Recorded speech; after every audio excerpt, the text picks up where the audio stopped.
እንደ ሀገር የምግብ ስርዓት ብለናል አይደል? እዚህ መጓደል ጋር ተያይዞ ክፍተቶች እንዳሉ ነው የሚነሳውና መገለጫ ተደርገው የሚነሱ የተለያዩ ነገሮች አሉ።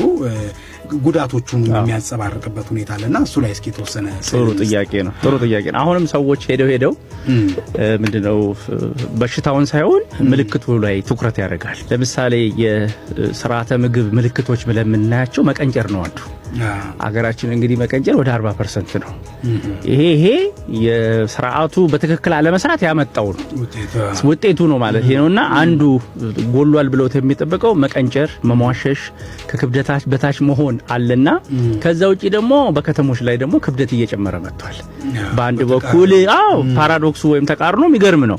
ይሄኛውን በቂ ምግብ አግኝተን ሰተን አስተካክለን አሰባጥሮ በልቶ ጤነኛ እናረጋዋለን ስንል በዚህኛው በኩል ደግሞ ተከክለኛ አመጋገብ ባለመመገብ ጉዳት እየደረሰ እየመጣ ነው። ስለዚህ አገራችን ትሪፕል በርደን ወይ ሶስትዮሽ ችግር ነው ያለብን። አንዱ የምግብ ማጠር በቂ ካሎሪ ከመውሰድ በስተቀር የተሰባጠረ ነገር የማያገኝ የተቸገረ አለ። ቀጥሎ ደግሞ ያበዛ አለ። ይሄ ተላላፊ ለሆኑ በሽታዎች የተጋለጠ አለ። ቀጥሎ ደግሞ ያው ማበልጸግ ውስጥ የምናየው የማዕድናትና የቫይታሚን ደግሞ እጥረት አለ። ያው እኔ ደግሞ ያለሁበት ታውቀዋለ የምግብ ደህንነትም ችግር አለ። ግን ምግብ ደህንነትን በዚህ ዴፊኒሽን ውስጥ ወይም በተነጋገርነው ቅድመ ሁኔታ ነው ብለን ተስማምተናል። አንድ ምግብ ተሰባጠረም ኒውትሪሽንስም ከማለታችን በፊት ደህንነቱን ካልጠበቀ ምግብ አይደለም በሚል ተስማምተናልና የምግብ ደህንነትን ጉዳይ ቅድመ ሁኔታ ምግቡ በቃ ቅድመ ሁኔታ ሲመጣ ጤንነት ካልሆነ ስለማሰባጠር ስለ ጤንነቱ አናውራ ተብሏል። ስለዚህ ሶስት ችግሮች አሉብን። ግን ምግቡ ደግሞ ሲመጣ አራተኛውን የምግብ ደህንነት መያዝ አለበት ነው። አሁን ይሄ ነገርኩ ውጤቱ ላይ ወይም ችግሩ ላይ ደርሰን ነው።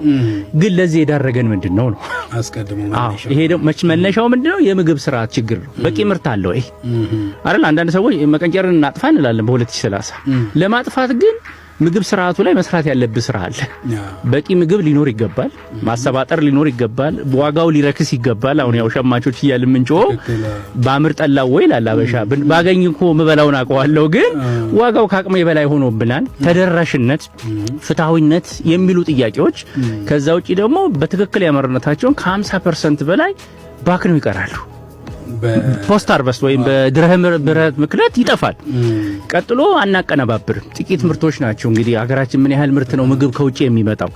ስለዚህ የዚህ ቀውስ የሁለቱም ቀውስ ማለት ነው መጓደሉን ያሳያል ማለት ነው። አቅርቦትና ዲማንድም ቢኖር ከዛ ውጪ ግን በመናረጋቸው የሥርዓተ ምግብ ሂደቶች ምክንያት መቀንጨሩ መክሳቱ ኦቨርንትኑ ደርሶብናል ነው።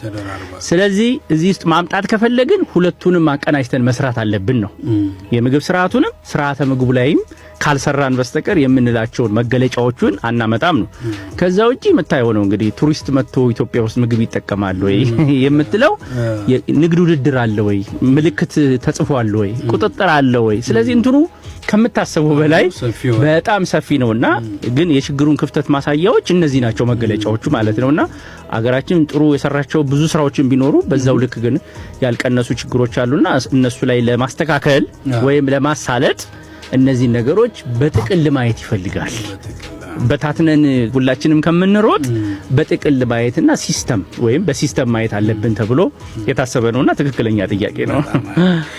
መሰረታዊ የሆነ እንደ ሀገር እኛም ይሄን ፕሮግራም ሲጀምር አስቀድሞ እንደ አንድ ጥያቄ የሚነሳ የነበረው ስለ ጥራት ስናነሳ መጀመሪያ በልተን እንደርጂ የሚል ነገር ይነሳ ነበር። በትክክል በልቶ ማደር ግድ ይላል። ነገር ግን ደግሞ የምንበላው ምግብ የምንወስደው ነገር ጤንነቱ ካልተጠበቀ ደግሞ ነገ ትርጉም አይኖረውም።